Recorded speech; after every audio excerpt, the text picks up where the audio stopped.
Do we need a new definition of extremism? Will the public support a Ukraine war indefinitely? And should we squeeze benefits to pay for tax cuts? This is Politics Live.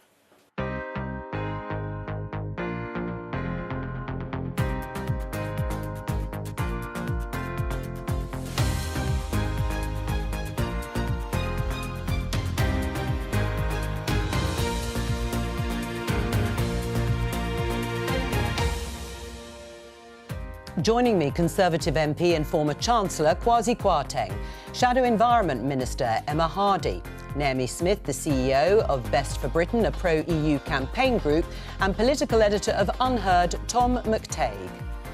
Today, Tory donor Frank Hester is accused of racist remarks towards the MP Diane Abbott. Mr Hester has made clear that he was rude at his... he insists that his criticism had nothing to do with the colour of Diane Abbott's skin, and he has rightly apologised. I'm sorry. This apology this morning that is pretending that what was said wasn't racist or anything to do with the fact she's a woman, I don't buy that. As the conflict in Ukraine enters a third year, is the UK prepared to continue supporting the war effort indefinitely? Or, as Pope Francis says, is there courage in raising the white flag? Islamist extremists and far-right groups are spreading a poison. That poison is extremism. Rishi Sunak makes tackling extremism a priority, but does it risk boosting support for Reform UK? The Prime Minister wants to curb the welfare bill to fund further tax cuts. But how do you get people back to work?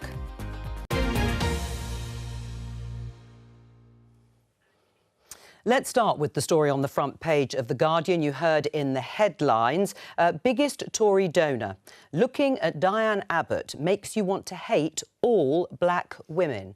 These are some of the comments the Conservative Party donor Frank Hester is alleged to have made at a meeting criticising a female executive at another organisation, a meeting at the company's headquarters in 2019. He's alleged to have gone on to say, it's like trying not to be racist, but you see Diane Abbott on the TV and you just want to hate all black women because she's there. And I don't hate all black women at all, but I think she should be shot. He has apologised, but his spokesperson said that isn't a confirmation of the alleged quotes. Let's talk to our political correspondent, Ian Watson. Ian, what's been the reaction to this story? Well, I think the main reaction, actually, Jo, comes from Diane Abbott herself in a statement. This statement, I think, is in relation to the alleged comments that she should be shot. Now, as I say, we haven't been able to independently verify those comments allegedly made by Mr Hester. But Diane Abbott says in her statement, this is frightening. The fact that 2 MPs have been murdered in recent years makes talk like this all the more alarming. And she also says she's hoping for public support from Keir Starmer, because she's currently suspended from the Parliamentary Labour Party because of comments she made in a letter to a newspaper. But as we heard at the top of the programme, Keir Starmer has very much condemned the comments as reported in The Guardian. He believes they are racist and says that, of course, Diane Abbott was a great trailblazer for black women MPs. So she has received support from that quarter. Unsurprisingly, opposition parties, not just Labour, but the Lib Dems and the Greens, believe that the £10 million in donations given by Mr Hester over a year and a half to the Conservative Party ought to either be handed back or given to charity. Now, in an election year, it's not surprising that they would say that. And it's equally, perhaps unsurprising, Jo, that the Conservative Party don't seem to be too keen to hand that money over. So we had some reaction from a Cabinet Minister, Mel Stride, this morning as well, and he was saying, effectively echoing a statement from Mr Hester's company, that these comments weren't gender-based or race-based, although they were inappropriate, and he says we now need to move on from that. I think that's probably more in hope than expectation. Ian Watson, thank you very much. Well, we're not going to move on from those comments, assuming they were said, and he has apologised, even though there's this caveat that it's not a confirmation of those precise quotes. Are they racist, those comments? Yeah, they're clearly racist, right, and they're clearly sexist. And I think Diane was right to point out the call to violence. I mean, even in a flippant way, is really inappropriate. So they were very stupid remarks. I don't know that they were said, because I haven't had independent corroboration. And I think very much in the media, we jump on things before we know the full context. So I'd want to hear a recording if there's one, get a bit more color. But clearly what's been reported is racist, sexist, and totally unacceptable. So what do you make of Conservative colleagues, of ministers saying they're rude, they're inappropriate? Why don't they just call it what it is? So look, I mean, what I'm very careful to do is not to make a comment on something that I don't know. I don't know what he said. I don't know what the evidence the Guardian have. There are remarks that are reported. I can talk about that and say what I have said, which is that they're clearly racist and sexist. But that's all I can say. I don't know what the ministers, what their briefings are, what they know. And having been a minister myself, there's often there's a context which we might not be. Should the money be handed back? Well, let's just establish, what the facts are. Before, and of course, well, this is certainly what you're right. We haven't independently verified it. And I know it's not fashionable to do that these days, but we've got to be very scrupulous about what the information is. Because I mean, I didn't mean that personally. I just meant no. In the Twitter age, yes. Things are said, things are reported, and there's no independent corroboration, and people are convicted before there's even been a trial, as it were. We've heard from Keir Starmer. Diane Abbott is sitting as an independent MP, but he was very clear. Do you think the money should be handed back? Well, absolutely. I mean, as Kwasi said, if these comments have been made, they are utterly appalling. Of course these comments are racist, of course these comments are sexist. And just for a moment, let's just remember what Rishi Sunak was saying the other week about the importance of protecting members of Parliament, about threats to our democracy, how we have to all be kept safe, how this matters to our democracy. You can't then say when an MP is threatened, she should be shot, then that can get brushed away on one side. Oh, well, we didn't mean protecting all MPs. No, if you are talking about protecting democracy and protecting MPs, then you take these comments seriously.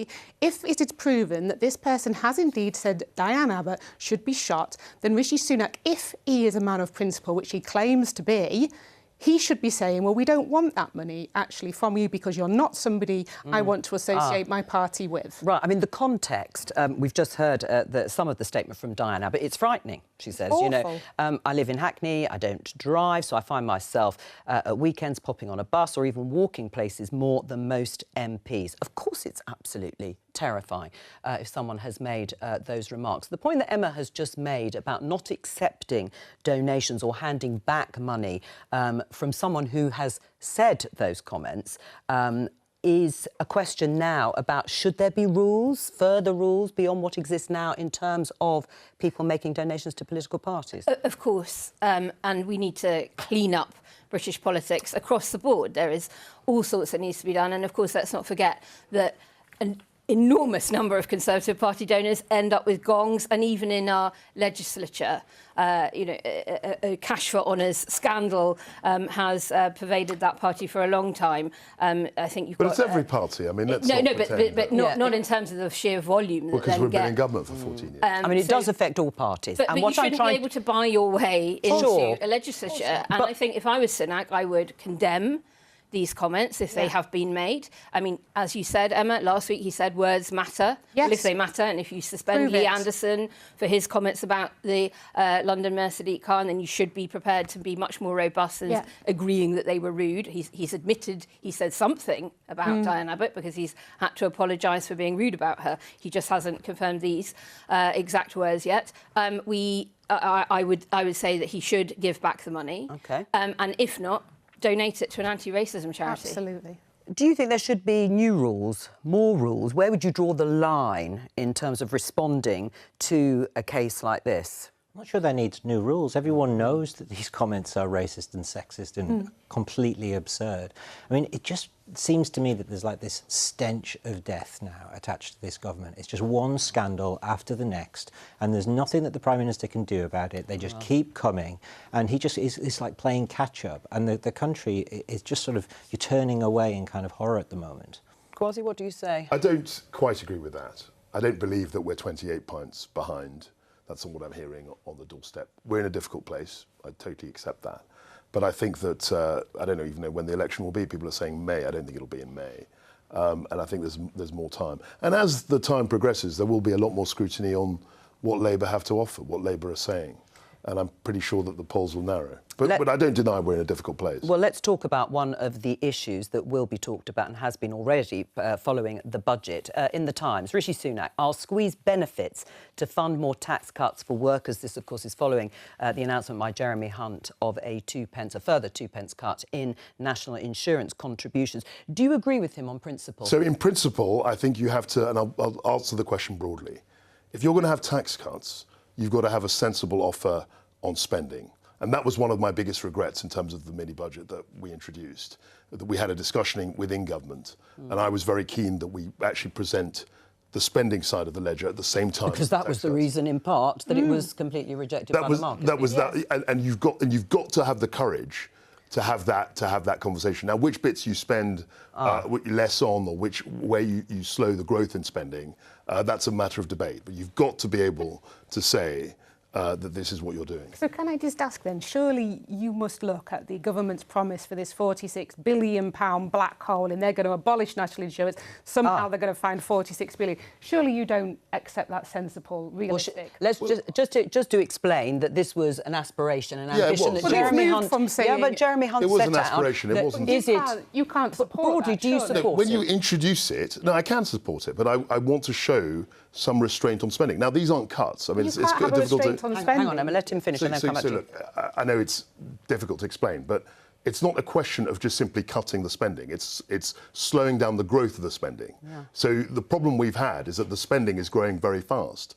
whereas if you manage to slow its growth, then you're getting some savings. So you do support, in principle, abolishing national insurance completely, and that pledge not being funded? I think it's something that we should have a conversation. No, it should be funded. There should be a conversation. Well, £46 billion. There should be a conversation. I've just said that. Billion. I've just said that. I think it's, and the lesson I've learned, the lesson one should learn, is that you can't just have. And I've even said that to the Prime Minister at the time. I'm not a Reaganite. I think you've got to be able, if you're going to reduce taxes, to show at least partially where that money's coming. Well, before I get a response from Emma, the question is, when you talk about reducing the increase... That's right. It's complicated. But you know that means cuts to unprotected departments, because it's the overall envelope. And that means justice, home affairs. Now, that may be fine as far as you're concerned, but that does mean cuts. It's not just slowing down spending in the protected departments, it's cuts in others.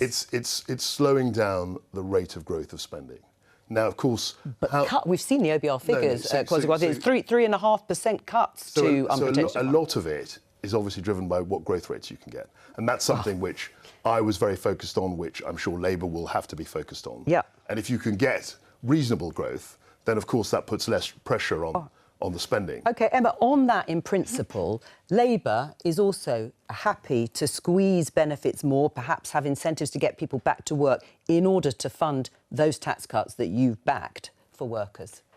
Which I will answer that question first, but I do also want to point out that I was sat there in the budget when you made your statement as Chancellor, and the message started to go around all the backbenchers that look is what is happening to the pound at the moment. Look at what's happening to it. It is plummeting as you continue to talk. Now, I realise you recognise you've made mistakes, and I'm sure none of it was done on purpose. I'm quite sure that you didn't mean anything by it. But you gambled with our economy. You took a risk. It failed, and people are paying the price. So now to say that you support the principle of more £46 billion unfunded tax cuts seems to me highly irresponsible. I've just said I don't support unfunded tax. Right, and now... I've just said that. Would you answer the question, though, that Labour is supporting... You've got to be serious about spending. I've said that very clearly. Yeah, but I mean, the question there is, can public services take any more cuts? But Labour is supporting the tax cut and is in favour of squeezing benefits. Labour is supporting young people into work. I was a teacher myself, and I think it's incredibly important. And what Liz was talking about when she was talking about this policy is how do we support young people into work? And we're talking about mental health support in schools, because that's a huge reason.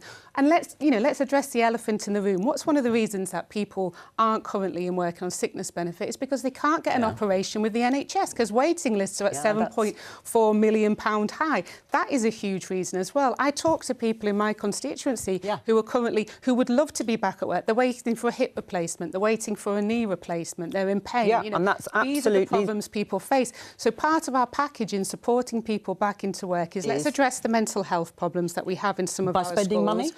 Well, we've already announced that we'll put money into mental health services. How much are you going to spend on encouraging people back into work who are claiming incapacity benefit or on sickness benefits? You've got to address it in lots of different ways. You've got to address what are the reasons why young people aren't currently in work, and there's a number of factors. One is around careers advice, one is around mental health, one is around access to NHS, another one is around skills and having the right skills development in that particular area, which I think is something that needs addressing. I was a teacher myself. I've seen a lot of this myself. Well, let me... and I just want to quickly, because I want to just mention, amazing charity in my area called Cat Zero, who do incredible work. If someone wants a real example of an organisation that supports people who are not in employment, work or training into work, go and have a look at what they're doing. But that sounds like there's not a lot of extra money. There may be some for mental health services, but broadly speaking, is that the right approach? That you cut or squeeze benefits? Now, you can do that in two ways, by encouraging people back into work so they're not claiming sickness benefits, or you can literally cut benefits, and that doesn't look like that is going to be the approach. Do you support that in principle? And after 14 years of austerity, it is very difficult to see where further cuts and more squeeze on very low-income households can even come from. Encouraging people back into work. Well, look, this morning's figures, there were 700,000 people currently on long-term sick, and about 250,000 of those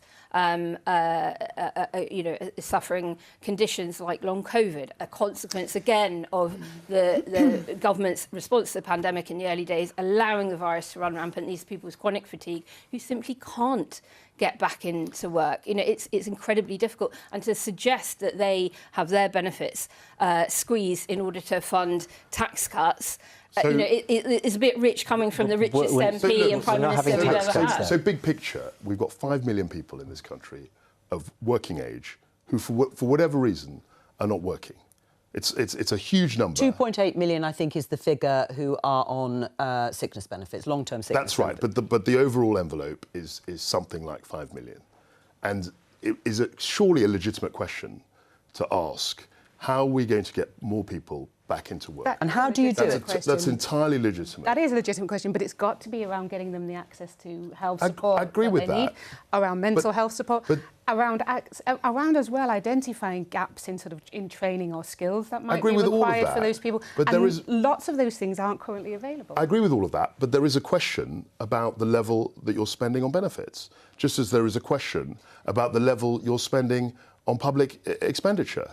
Because the fact is, if we're growing at 0.5%, bumping along at that, and public expenditure is growing at 4 or 5%, you've got a real difficulty, and Rachel Reeves will find this. Right. Well, let me ask you. No, let me just ask you that, because the government's announced new plans to try to encourage people who are on benefits to work more, and also proposed to scrap the work capability assessment, and that is extra money that you can get if you have a serious health condition. But if those proposals were enacted, if they got rid of that work capability assessment, it would affect hundreds of thousands of people from 2025. And it would save £4 billion from the welfare budget. Would you support that, Emma? I think one of the things we really need to do is the access to work. And I just want to mention this because I was talking to the RNIB and they were telling me about people who are blind and visually impaired wanting to work, wanting to go into work. They gave an example of somebody who started work. They had to wait weeks for getting the support they needed to complete their job because access to work wasn't available on day one, and this person ended up leaving their position. And then you've got someone back going on to benefits who could have worked but didn't have the support they needed. So as well as this, we need to be looking at access to work being available on day one and set up. And I have to say as well, encouraging employers to maybe think about who they employ as well, and supporting employers who want to have, have people working for them who have maybe various disabilities. This is not a quick fix. This isn't a gimmick, and this isn't something you can give a... I'll come back to you about whether you are actually supporting scrapping the work capability assessment. But broadly speaking, is that the right approach or not? tax cuts funded by, in some way, squeezing benefits by encouraging people back to work. Well, I just don't think we're in a period of tax cuts. This Parliament... Well, that's true. Taxes are at their highest level. They're set to go up.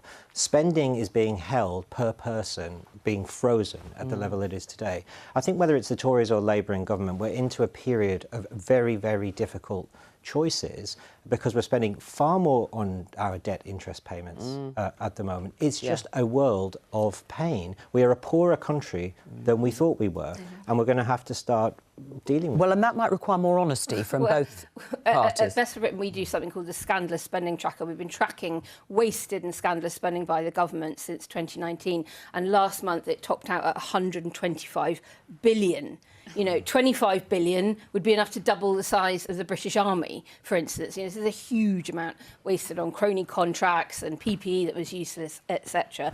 So, you know, we shouldn't just be thinking about how to squeeze more people on benefits. We need to look at some responsibility around how this current government has squandered 125 billion of our money. If you're going to talk about public spending, I totally agree with you. You've got to look at public spending in the round. You can't just focus on benefits or particular things. You've got to look at the whole piece. Right, but actually the figures are showing that since COVID, the UK working age population has not rebounded in the same way as in America and parts of Europe. Why not? So that's what I was talking about, the 5 million. I mean, you mentioned the 2.8 million on benefit, but a lot of people are just leaving the workforce for reasons. So is there what's the sort of psychological change in people's minds here compared to America and Europe? I think a lot of it's cultural. I think a lot of it, people feel that, well, actually, I've worked hard, I'm 55. We also changed policy in terms of people getting their pension pots in being able to access that in one go. To encourage doctors. So there were specific things about the UK which have encouraged people to leave. Now that's the problem because they become economically less active. And we want more people into the work. But last week, Liz Kendall, who's the Shadow Work and Pensions Secretary, Emma, said, under our changed Labour Party, if you can work, there will be no option of a life on benefits. What did she mean? No option? That's quite a strong message from a Labour politician. And it sounds like sticks. That's the Tony Blair message as well. It's not changed. But this is a perennial problem. So obviously, if people can work, we want to support them to work. But I just want to mention it's not support them. She said there'll be no option of a life on benefits. So I don't think people want a life on benefits. No, I'm sure they don't. But what I'm trying to work out is what is she going to do to make that a reality? I just want to quickly come back on Kwasi was saying about people in their 50s choosing to take early retirement. In whole, the age of life, healthy life expectancy in whole for men is 53. The average age of healthy life expectancy in this country is 63. It doesn't take a genius to work out the reason that some people are giving up work or taking retirement when they're 50s because they are not healthy enough. If we want to address worklessness, if we want to address why people aren't in work, we have to address health inequality. We have to address the crisis in public health. And so you wouldn't support the proposal to scrap work capability assessment? That's a decision for Liz to look at in the round. And but would you support it in principle? You're part of the Shadow team. Would you support cutting that? I would support having a system that supports people back into work, that looks at the problems facing young people and gives them the support and skills and training they need, and that where people are enabled to work for various legitimate reasons, they are not facing a life of poverty. That is what I would support. Do you think there does need to be a bit more honesty from politicians about spending in general, about the predicament that Tom I think it's a very difficult debate to have. And I've always been somebody who thinks we should be honest about it. And that was but one of the things that we do in politics, and I succumbed to this when I was in the Treasury, is that we try and show the good stuff without actually trying to balance it out with difficult choices. Yeah. And I think that's very important. Right. Well, the balancing is definitely important because that's what crashed the economy. Yeah, you can go on about that. And I've said a million times... It's a big deal. I've said a million times that if you're going to talk about public spending, you've got and tax cuts, you've got to show some restraint. Well, let's continue. And you can go on and on and on about what happened in October. It was a huge important issue. It was, and we can debate at length, and that's why whenever I come on it. It's not something we can brush away. No. But whenever I come on this show, I love talking to people like Emma, rehearsing the past. I'm not that interested in the past. I'm interested in the future. I'm interested in the general election. All right. And I'm interested in actually dealing with long-term problems. Well, let's continue in this vein of spending and priorities and choices. This is a headline in the Daily Mail. Rishi Sunak faces fresh pressure to raise defence spending after Poland's president calls for NATO members to increase their contributions to 3% of GDP. Now, at the beginning of the year, the Defence Secretary Grant Shapps warned that the post-Cold War peace dividend is at an end. What do you make of those calls for spending or contributions to 3% of GDP, as is at the moment just over 2%? They're absolutely inevitable, and they're going to grow, the demands. If you look at Poland itself, I think Poland is up at something like 4.5% of GDP. So they're way ahead. They're becoming a military power within Europe. And of course, if Donald Trump is elected, there are fears, obviously, in Europe that the American commitment to Europe will weaken. I mean, that is to be, we'll see. It wasn't actually weakened during his first term when there were more American troops at the end of his first term than at the beginning.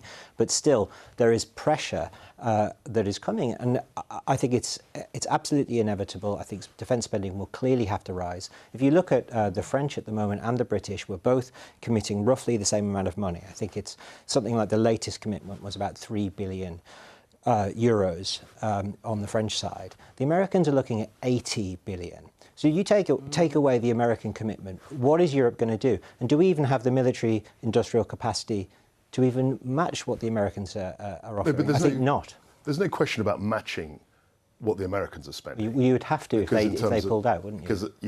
I mean, just to illustrate that, I mean, Trump will not give a penny to Ukraine, so says the Hungarian Prime Minister Viktor Orban. We're talking very hypothetically. Sure. I think if he wins, which is an if, I'm not convinced he will, but if he does, it's a further step to say he's going to withdraw from NATO. I agree with that. Because he bargains, he's a deal maker. So, of course, that's going to be his starting position. Sure. But in the end, I don't think he's going to But he also wants Europe to spend more money, completely reasonably. He wants I think Europe it's a completely reasonable thing to say that. But we haven't for a long time. It actually took a threat, really, on That's his right, but part it's before creeping Europe. up, as you know. Yeah. We're spending more. And I think you're right to say that, my generation, we had the peace dividend. From the end of the Cold War. But hang on, Naomi, but do you think people here are up for that? For that level of spending? Because there would have to be some sort of cut or increase in borrowing or tax rises to pay for it. Let's be honest about that.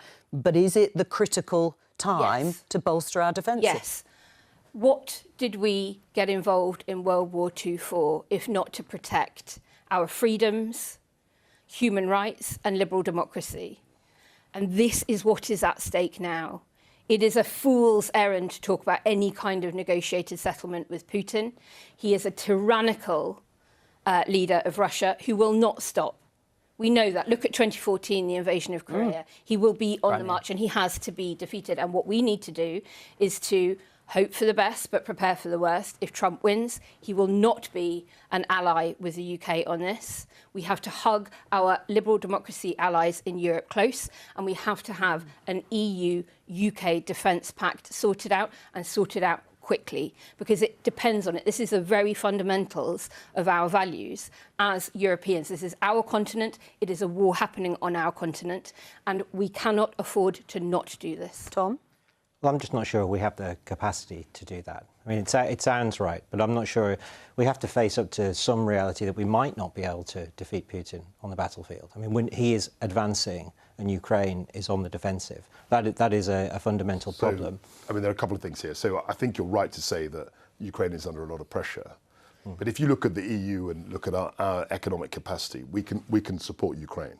I mean, I think it's a matter of political... Indefinitely. Well, I mean, as long as it takes to get a favourable result. You're talking about money, but what is the favourable result? Then we can. That's a political discussion. Yeah. I mean, on the spending, would Labour be committed to increasing our contributions to NATO to 3%? And I have to say, so the good news is, Kwasi and I agree in terms of support for Ukraine, and I do want to say that Keir has been absolutely clear in saying that, if Labour are lucky enough to form a government after the next election, the support for Ukraine stays, and that is a non-negotiable in the same or similar levels to European. What we've also colleagues. said is that on day one we'll have a strategic defence and spending review to actually look at the level of need and look at the level of spending and have that full and thorough look at what we're spending money on. Do we need to spend more money? And we've promised that we would do that on day one, because this is extremely serious. Nobody, not the Labour Party, not the Conservative, nobody thinks that, you know, this is something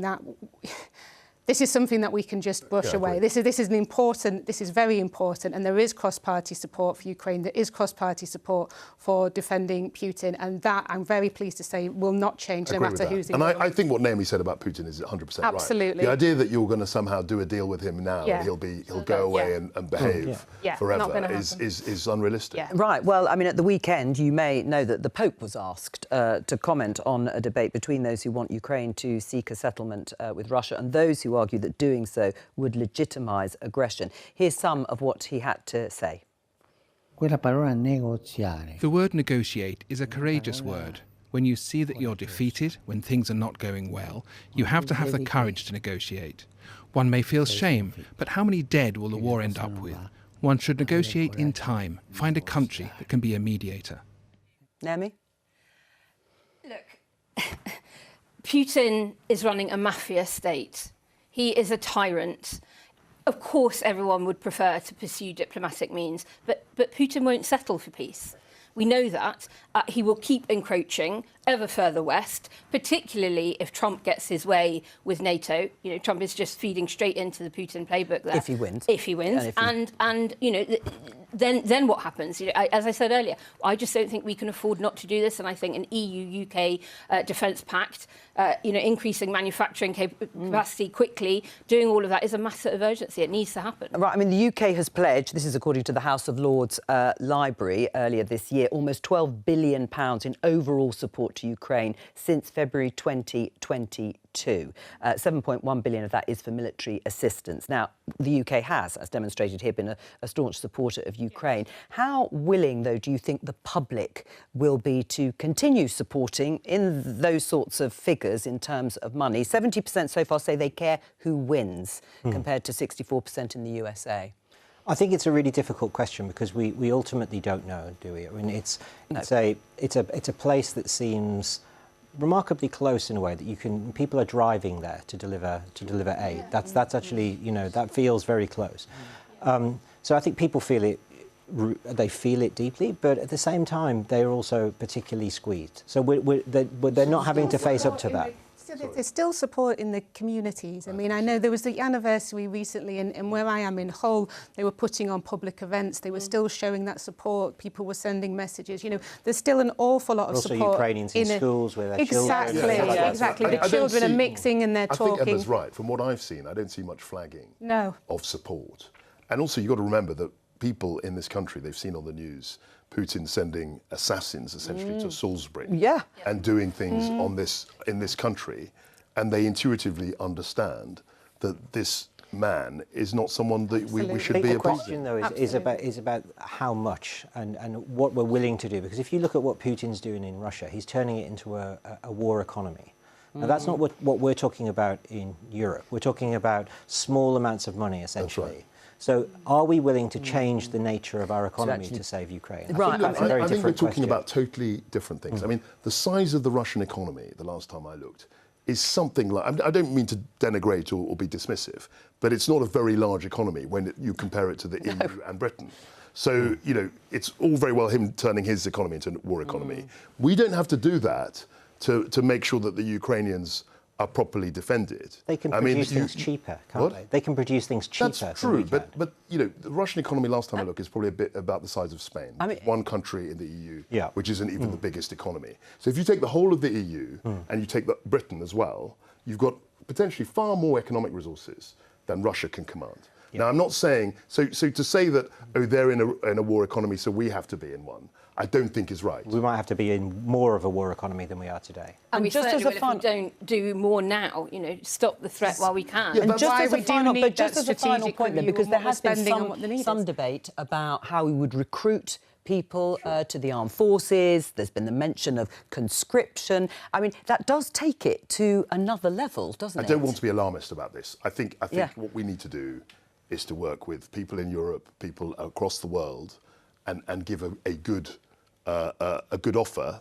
support for the Ukrainian people. That's what we need to do. We don't need to have boots on the ground. No, well, Emmanuel Macron was pretty well dismissed for suggesting it. We just need to make sure that the Ukrainians have the tools with which they can defend themselves. Let's talk about the issue of extremism, because Rishi Sunak, the Prime Minister, has asked Michael Gove, the Levelling Up Secretary, to update and broaden the definition of extremism. It was set out more than 10 years ago and defines it as vocal or active opposition to fundamental British values. The new definition, set to be announced on Thursday, is expected to include undermining values and institutions. Now, you'll remember that Rishi Sunak gave a speech outside number 10 Downing Street and warned about an increase in extremism.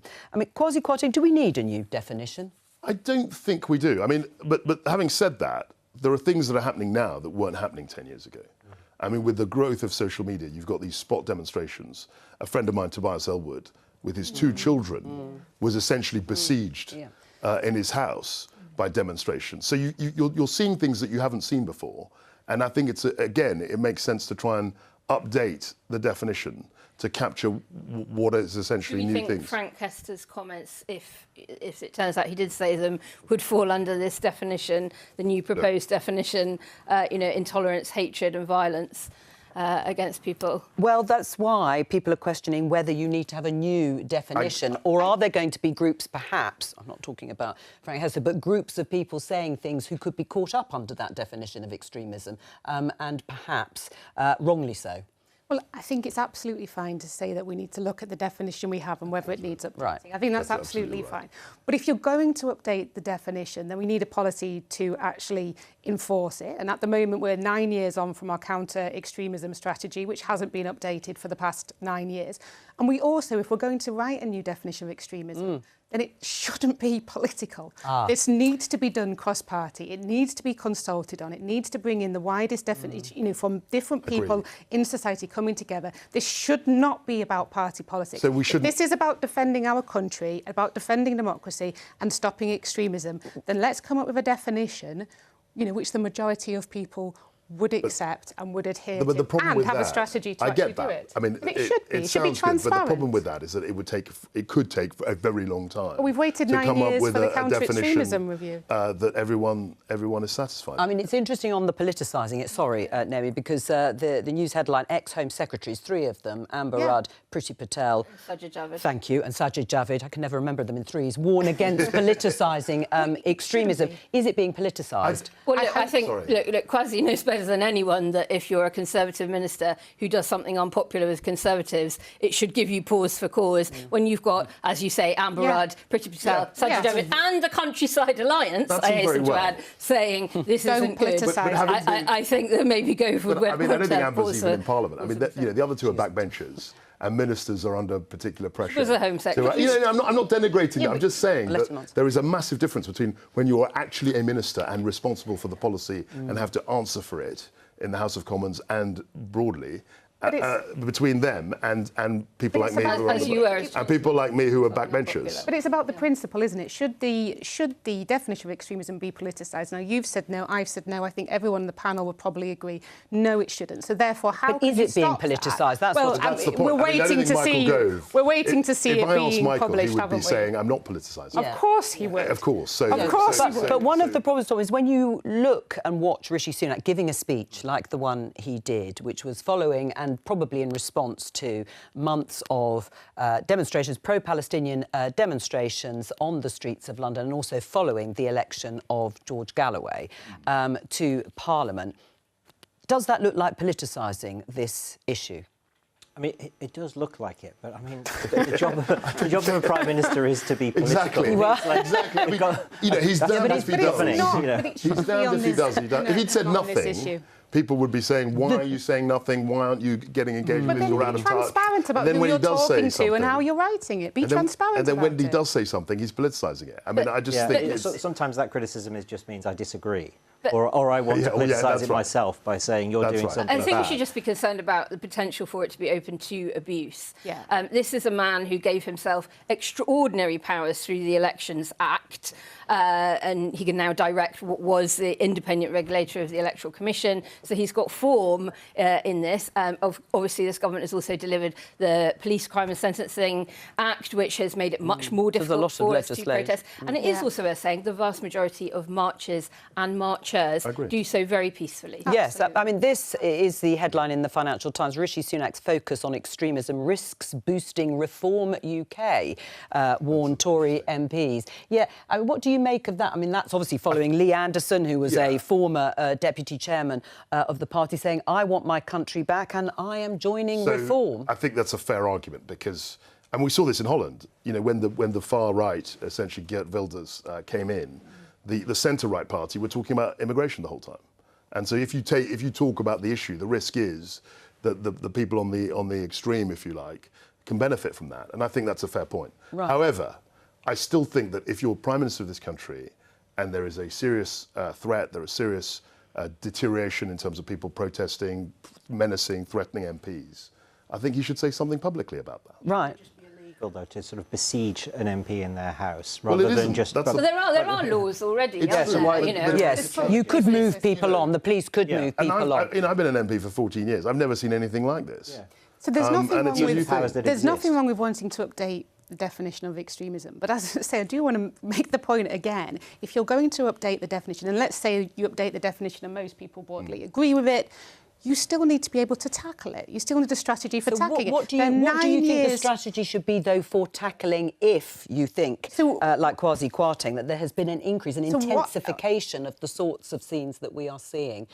So what I think is the counter-extremism strategy needs to be reviewed and updated. Now, I'm not a specialist in this area, but there are specialists, of course, that can do that. Now, it's 9 years out of date. So that's where I think the strategy should come from experts saying, this is our counter-extremism strategy. It's 9 years out of date. Let's renew that. Let's have a strategy and let's be serious about tackling it.